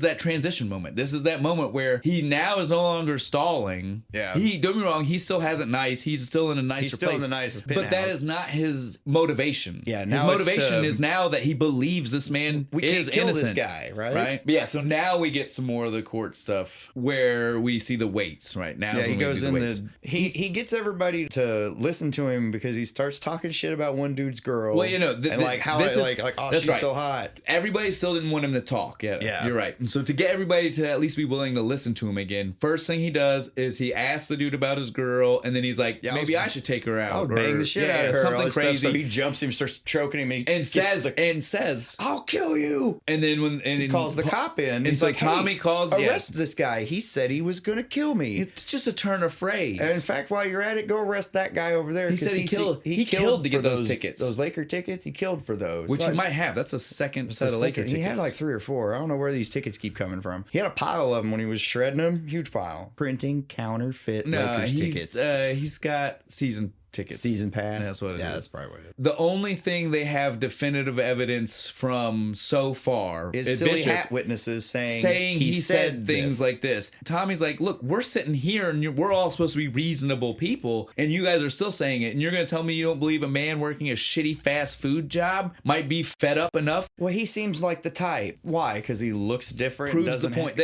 Can't hold down a job. Tommy hears it, and he's almost like, do I even need to speak right now? Like, you're just proving my point. Like, what the fuck? Because he's that way too. He can't hold down a job. All this shit. He's like, I'm not a fucking serial killer. I'm just like this fucking guy. And so then he's like, so just hear me out. I was looking through some things and I noticed something. How big was the manager at the 180 pounds. Okay, how big is one dude? No, they don't even address that yet. He just asked how big the guy is. And so as soon as he hears it, he says, okay then, Principal Beasley, I want to ask, would you be willing to help me with a little educational demonstration right now? An educational experiment from you? I'd love to see it. From you, Mr. Collins? I'd love to see it. And he grabs his son and gun. And just tases him. Doesn't talk to him about it. Say a word. Just. Bzzzt. Now, my problem here is, and he tells us the point immediately. Yeah. He goes, okay, supposedly Bishop was only 130 pounds. And he goes, Jorge, you're about that size. Why don't you come over here? And try and pick up Mr. Beasley. Mr. Beasley weighs more than 180 goddamn pounds. He is easily 280. He is a big dude. I am 180. I was watching the movie and I was like, I am 175. Right? Damn, what are we trying to say right now? One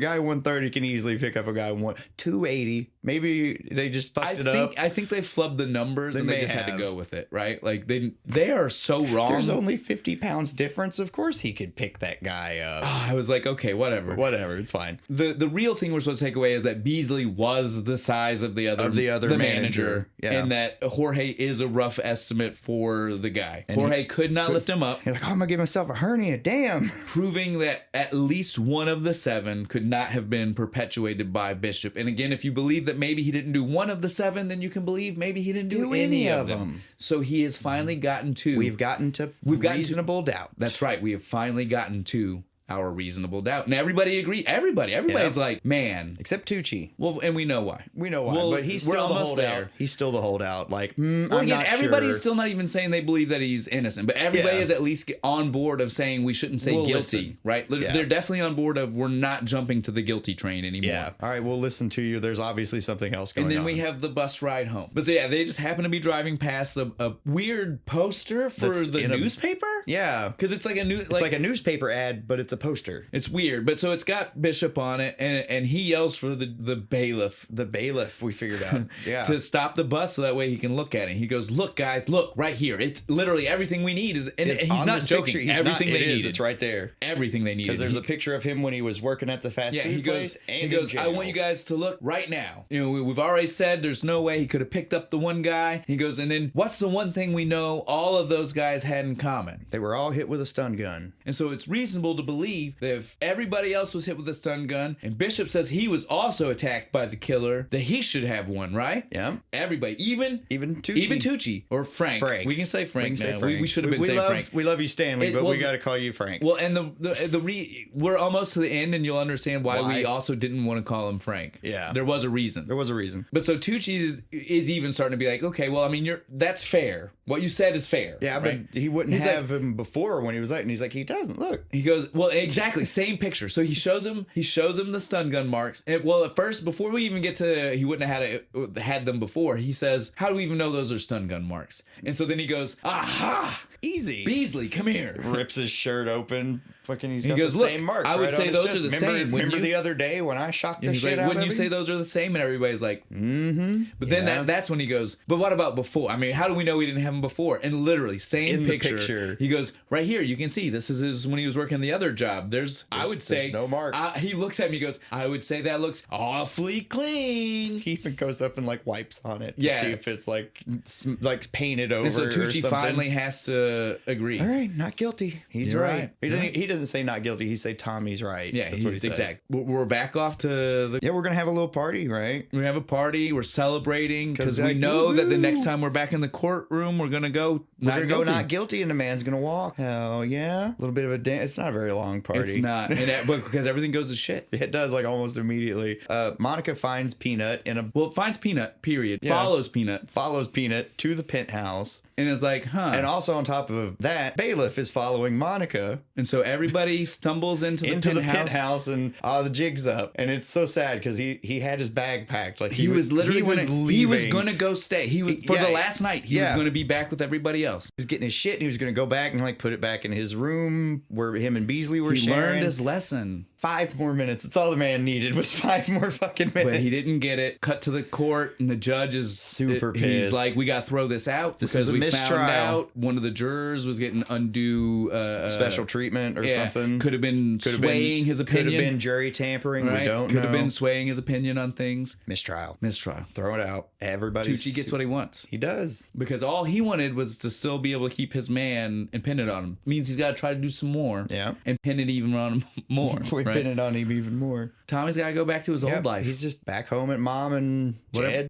Whatever his name is. And he's like, I'm gonna have to take you with me. You're gonna have to start earning your keep. Dixie, we're gonna go mining. I like how he called it mining. Well, because he said it was white. It's white gold. It's white gold. So they're mining for some white gold. So we're gonna go to the dump and we're just gonna hunt for styrofoam. Polystyrene. Yeah, and so that's what they do. These hippie environmentalists don't know what they're talking about. This stuff's the future. And so when he says it though, that's when he has the aha moment. Because again, they had solved everything except for a motive. They all use polystyrene for their food containers and cups. That's what this is about. This person somebody is a hippie. Is a hippie environmentalist. Somebody kind of like Frank. I should go talk to Frank. Frank can probably help me figure out. Frank can probably help me about this. He's into all that recycling stuff. Now, I love how they did this transition though, right? He says it, and then we see someone knocking on Frank's door. Like, right? The real Frank. The real Frank. This is that moment. Remember the teacher from Encino Man? And so for a split second on my second watching, I was even like, wait a minute. Yeah, right. Well, what's crazy is he looks up in the phone book, says he's going to call Frank, but then doesn't call. Oh, he looks for a coin. I know, but it's still stupid. But so he doesn't make the phone call. But he did call. He called Monica first to say, "Hey, it's the styrofoam. It's about the styrofoam." She didn't understand it, but then he was like, "I gotta call Frank." Help me. Yeah. And then, like we said, though, it transitions to this moment where you see someone knock on the door. The first time through, you don't know that this was the real Frank until after the beauty of the geniusness is played out. But so the beauty here is he looks up an address for Frank. Frank would be that guy because that guy is actually Frank. Tucci was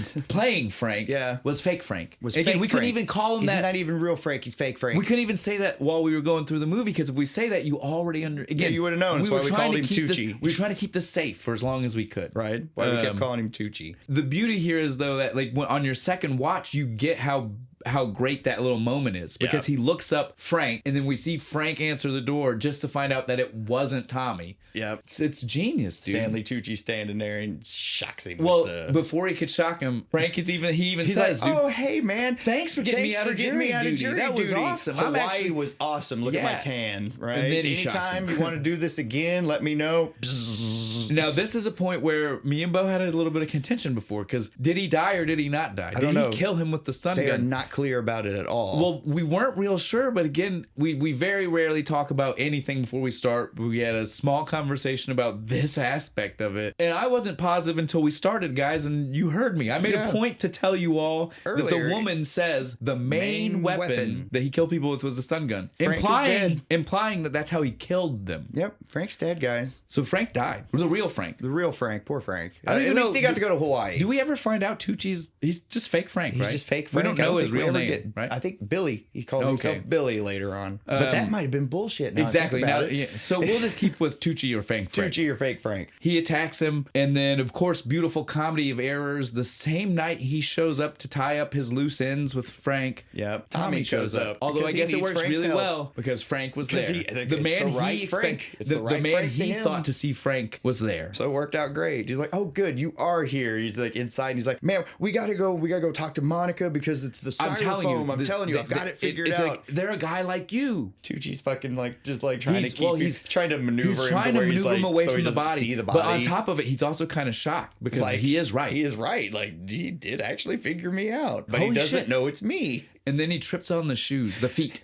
And he says, "Man, you gotta keep your shoes out of the middle of the floor. Can't keep your shoes in the middle of the floor. People will trip." And he's just like, "Okay, cool. Let's go. Let's go find Monica." And so they go to the law library. Again, the weirdness of why she had to be. Why did she have to be a legal there, person? or is she just hanging out there? I don't know. Either way, it's still weird. It's still weird. Minor point. Peanuts at home watching. He's watching fucking Jeopardy right now. Yeah. Sorry, minor point. It becomes bigger in a minute. But so they get to the law library. He's telling Monica all about it while it's going on. Tucci pulls a gun out. Click, click. And good idea. We might need that later. He's still going. He just doesn't get it. Even Monica, you see her face is even like, oh shit, you're an idiot. She's figured it out. Yeah, she's like, you're an idiot. Stop talking. Stop talking right now. He's putting the gun up to his head and he's like kind of brushing it away. Like, dude, what the fuck? What are you doing? Like, Quit stop that. It tickles. It tickles. Then he grabs him by the head and puts Holds the gun. It there. And he's like, just like, oh, now I get it. So it was you. Fuck. Ties him up to the post. And Monica's like, what are we going to do? We're like, why did you bring him here? He's like, I thought he was Frank. I didn't realize yet. I'm dumb, okay? What are they going to do, though, Bo? How's your magic way to get out of this situation? Oh, we have to call for the peanut. Peanut call.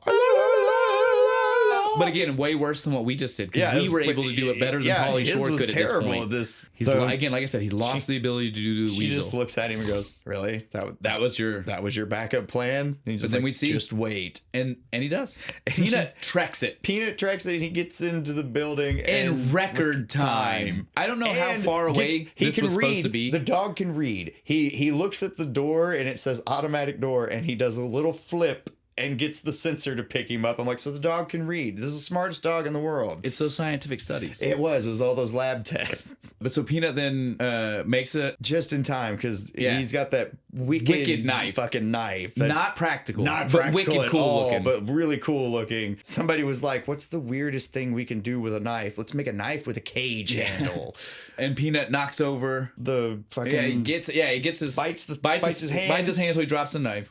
And fucking falls over and sells it forever for some reason. Yeah. This little bite from this little tiny dog. He's like, oh no! Look, lab testing, dude. I'm telling you, power of the bite of a great white shark. Right, that's the power of Peanut.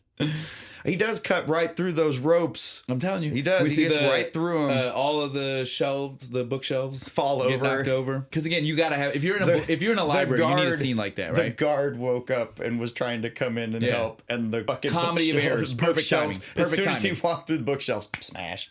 Tommy's like, you want to fight? You think you're bad? He goes to stand up to fight him and shit. And Tucci just takes his pinky finger and jabs it in his throat. He doesn't even do it right away. He lets him do the, and he just goes, he holds it up. He lets Tommy look at the pinky and have long enough to like facially look at it like, what's that gonna do? And then jabs him. To me, like that was like, I feel like that was Tucci. Like I feel like Tucci was the one that was like, guys, I know how to do the timing on this one. Just follow me on this. Because that was so good. Great. I loved it. Just fucking pink with the pinky. Well, he lunges immediately. Did you notice he lunges at him like you would if you were fencing? Yep, did you notice he does a plie? Right? It was so great. Riposte. But as soon as he does it, and that is if you know anything about fighting, throat, you are fucked. Well, that triangle right there, right here, this little area where your collarbone and your Adam's apples that's where your windpipe is right behind where you that. get the trachea. Yeah, so if you hit that, you're not going to be able to breathe for a while. Yeah. At least 3-4 minutes. So it was very accurate. Yeah, it was. And so Tommy's on the ground. Monica goes running up the stairs. He chases after him with the big knife. He's got her cornered. This was, again, so silly. So convenient. Well, it's just so silly, right? He goes to stab her. He brings the arm all the way up, and he just happens to be on the short floor. I guess, because he hits the ceiling. His hand is into the ceiling. It's into the ceiling. Like plaster and shit falls on him, and she goes, asbestos! And he flips the fuck out. He lets out the girliest, shrill, high pitch. Again, this is some peak Tucci right here. It was so funny, and he's screaming because he's not. He does the little finger wave, like he's like it's like he's like fanning himself with his fingers, right? Oh dear! And then Tommy cracks him with the book. He goes, the biggest book in the universe. That's what those are for, right? Of course. That's what my friends did with them. Just hit each other.